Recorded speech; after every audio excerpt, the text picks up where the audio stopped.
Pour faire l'apprentissage d'un repère dans une application Val3, on sélectionne sur la CAO le repère concerné, soit par un clic gauche sur la CAO, soit directement dans l'arbre sur l'élément correspondant, ici le repère palette. Une fois qu'on a affiché le repère, on édite sa position et on relève les coordonnées sur X, Y, Z, Rx, Ry, Rz. On voit que la coordonnée en Z est de 850. Pourquoi? Parce que les coordonnées des différents repères CAO sont exprimées par rapport à l'origine CAO, X0, Y0, Z0. Donc là, ce repère-là, c'est l'origine de la CAO.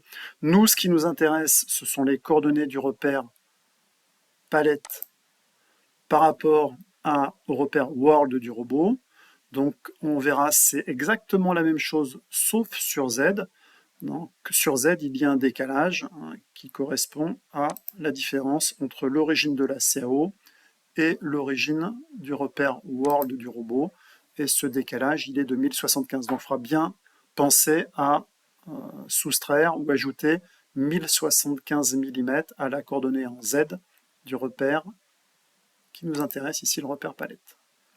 Une fois qu'on a relevé ces coordonnées, qu'on a fait ce petit calcul sur Z, on peut passer dans la fenêtre des données, double-cliquer sur le repère qui nous intéresse dans le programme, dans l'application Val3. Ici, le repère, je vais lui donner le même nom, je l'ai appelé rep palette, rep trait d'union palette, puisqu'il ne faut pas qu'il y ait d'espacement dans un nom de variable Val3. Donc je double-clique sur ma variable correspondante, et là, il suffira de renseigner la coordonnée en X, en Y, en Z avec le décalage, Rx, Ry, Rz.